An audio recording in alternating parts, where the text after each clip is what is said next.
آرام نہیں کر سکتا؟ اگر نیند آنے لگے تو چلتے پھرتے ٹہل کر پڑنا ہے، نہ کسی سے ملنا ہے، نہ بات چیت کرنی ہے۔ عمل کے دوران بھیانک چیزیں نظر آئیں گی، بھیس بدل کر تجھے بھٹکائیں گی۔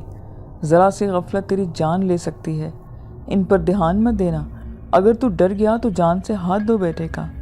14 تاریخ کو عمل کی تابہ شکتی ماں حاضر ہو جائے گی، وہ اپنی اصلی صورت میں حاضر ہوگی اور وہ پھر تیری غلام بن جائے گی۔ جس وقت جس طریقے سے اسے بلانا ہوگا وہ اپنے آنے کا طریقہ تجھے خود بتائے گی۔ لڑکے اب بھی سوچ لے، مشکل عمل ہے، تو نہیں کر پائے گا۔ جا شاباش، واپس اپنے گھر چلا جا۔ میں نے کہا کہ گرو جی میں یہاں تک آ گیا ہوں تو ناکام نہیں جاؤں گا، آپ مجھے منتر بتائیں۔ اس نے قریب رکھی صدیوں پرانی لکڑی کی ایک پیٹی کھولی اور ایک پرانی سی ڈائری نکالی، کچھ پڑھا اور لکھا اور مجھے دے دیا۔ میں نے کاغذ پکڑا اور باہر کو نکل گیا۔ جب میں نے چاچو کو بتایا تو وہ حیران رہ گئے۔ انہوں نے کہا کہ اتنا مشکل کام نہیں کر سکتے، اس کاغذ کو پھینک دو اور اس کے چکر میں مت پڑو۔ بغیر کھائے پیے زندہ نہیں رہ سکتے، مگر سوئے بغیر 14 دن نکالنا بہت مشکل ہے۔ میری غلطی تھی جو تمہیں میں یہاں تک لے کر آیا۔ چلو اٹھو، ہم آج ہی واپس چلتے ہیں۔ تو میں نے ان کو کہا کہ نہیں چاچو، اب میری واپسی ممکن نہیں، آپ کو میرا ساتھ دینا ہوگا۔ کسی سے کہہ کر مجھے ایک کوئی الگ کمرہ دلوا دیں اور دودھ کا انتظام بھی 14 دن تک آپ کو ہی کرنا ہوگا۔ میں نے کسی سے بات چیت نہیں کرنی، نہ ہی کمرے سے میں باہر آؤں گا۔ چاچو نے کہا کہ نہیں، میں یہ نہیں کر سکتا، میں تمہیں ساتھ نہیں دوں گا۔ میں نے چاچو کو بہت مشکل سے راضی کیا کیونکہ بس ہمارے حالات بدلنے والے ہیں۔ چاچو نے میرے کہنے کے مطابق الگ کمرے کا بندوبست کر دیا اور میں نے بغیر سوچے سمجھے اس گہری کھائی میں قدم رکھ دیا۔ جو کچھ اس میں جوش میں آ کر آسان سمجھا تھا وہ مجھے دوسرے دن ہی سمجھ آ گیا کہ یہ کام کتنا ہی مشکل اور خوفناک ہے۔ دودھ اور پانی سے بھوک کو تو کچھ سہارا تو مل جاتا، مگر بغیر سوئے یہ کام کرنا بہت مشکل تھا۔ میں بیٹھے بیٹھے اونگنے لگتا، چلتے چلتے گرنے لگتا، کانوں میں ہر وقت گھنٹیاں سی بجنے لگتی، آنکھوں کے سامنے کالے سائے نظر آتے۔ دن تو گزر جاتا، رات ہوتے ہی ایک تو نیند کا غلبہ آتا، دوسرا بند کمرے میں عورتوں کے بین کرنے کی آوازیں آنے لگتی، کبھی پائل کی آواز آتی، کبھی عورت کے ہنسنے کی آوازیں آتی۔ ایک سایہ ہر وقت مجھے اپنے قریب محسوس ہوتا، جیسے کہ وہ میرا گلا دبانے کی کوشش کر رہا ہے۔ تیسری رات جب میں بند کمرے میں جاپ کرنے میں بیزی تھا تو ایک موٹی تازی بلی جانے کہاں سے آ کر میرے سامنے کودی۔ میں ایک دم سے کانپ کر رہ گیا۔ وہ پنجے لہرا کر میرا منہ نوچنا چاہ رہی تھی، پھر اچانک سے وہ غائب ہو گئی۔ پھر جیسے ایک سلسلہ شروع ہو گیا۔ ایک بار ایک کٹا ہوا ہاتھ فضا میں لہرایا اور اس کی انگلیوں سے باقاعدہ خون ٹپک رہا تھا۔ خوف سے میرا دل بند ہونے لگا، مگر میں نے زبان نہیں روکی۔ چھٹے دن میری ہمت جواب دے گئی۔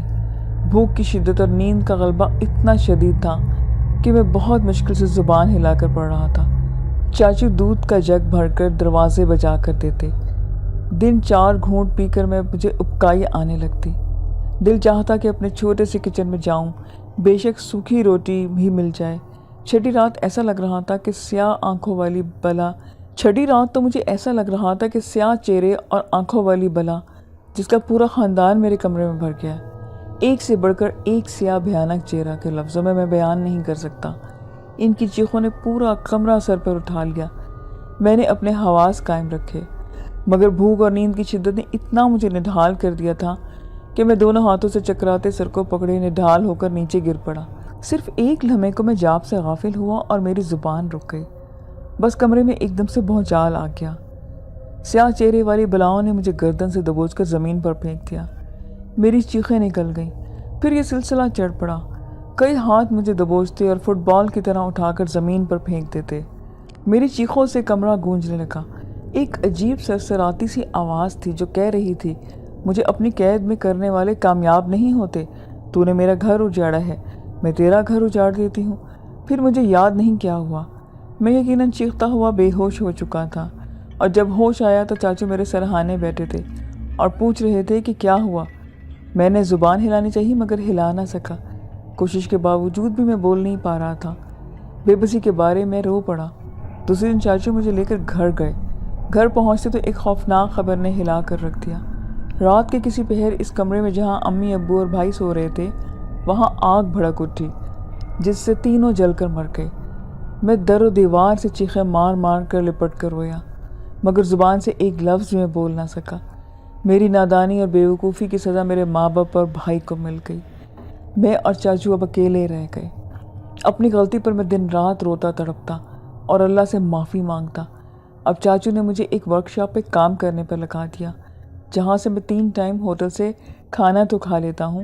یہ کہانی میں نے ورکشاپ پر اپنی گاڑی بنوانے کے لیے آنے والی میڈم کو لکھ کر دی، تاکہ مجھ پر پیش آنے والے واقعے کو کہانی کی صورت بنا کر وہ آپ لوگوں کے سامنے لائیں، تاکہ کوئی بھی کوئی غلط عمل کرنے سے بچ سکے۔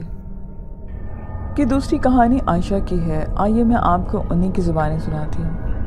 یہ ان دنوں کی بات ہے جب میں تقریباً 13-14 سال کی تھی۔ اس وقت سب کے گھر نیچے نیچے ہوا کرتے تھے اور چھت پر بے انتہا ہواؤں کا ریلا ہوتا تھا۔ ہم چھت پر ہی سویا کرتے تھے۔ موبائل وغیرہ بھی اس وقت کوئی نہیں تھے، یعنی میرے پاس نہیں تھا موبائل، تو میری عادت تھی کہ ہر رات سونے سے پہلے آسمان کو دیر تک دیکھتی رہتی۔ اس دوران کبھی مجھے تارے چلتے دکھائی دیتے جو بہت دور تک چلتے، پھر ایک جگہ رک جاتے، اور کبھی آگ کے چھوٹے چھوٹے شعلے جو چلتے چلتے ایک دم سے بجھ کر غائب ہو جاتے، لیکن مجھے کبھی ان سے ڈر نہیں لگا۔ میرا یہ روز کی روٹین تھی، مگر میں امی کو بھی دکھاتی تو وہ نہیں دیکھتی، الٹا مجھے ڈانٹتی کہ فضول چیزوں کا مت دیکھا کرو، آیت الکرسی پڑھو اور سو جا۔ اس طرح ایک رات میں چھت پر چادر اوڑھ کر سو رہی تھی۔ میری لیفٹ سائڈ پر امی تھی، ہم زمین پر بستر ڈال کر سوتے تھے۔ وقت کا مجھے کچھ اندازہ نہیں، لیکن آدھی رات سے زیادہ کا وقت گزر چکا تھا۔ تبھی اچانک مجھے لگا کہ جیسے کسی نے میرے پیروں پر سے میری چادر ہٹائی ہے۔ پھر کسی کے ہاتھوں کا لمس مجھے پیر پر محسوس ہوا، جیسے کسی مرد کا ہاتھ ہو، جو آہستہ آہستہ اوپر آتے جا رہے تھے۔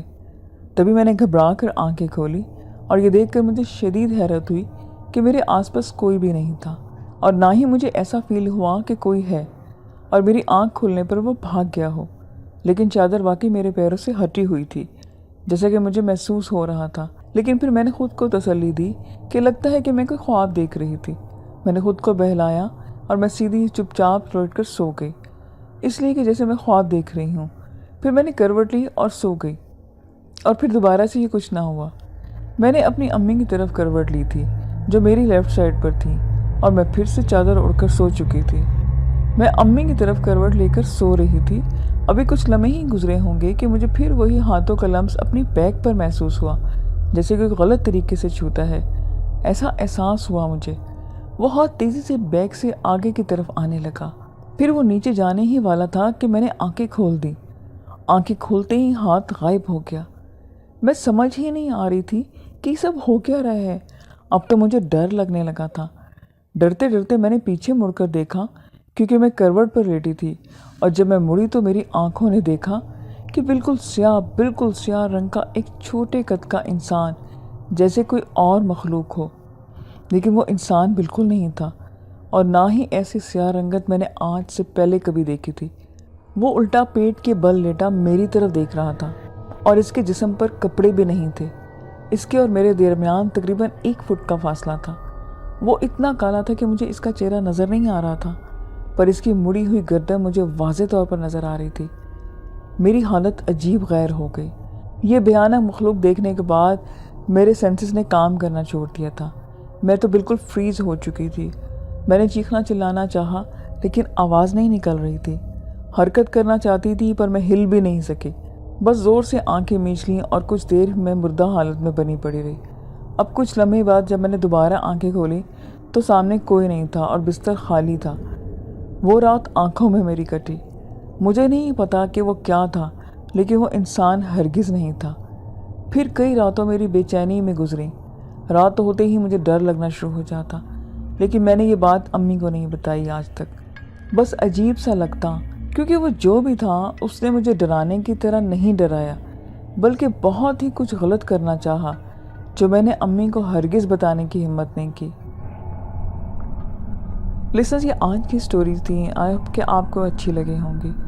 اگر اچھی لگیں تو مجھے فیڈ بیک ضرور دیں۔ پھر نیکسٹ ویڈیو میں ملیں گے نیو سٹوریز کے ساتھ۔ اپنا خیال رکھیے گا، مجھے اجازت دیں۔ خدا حافظ۔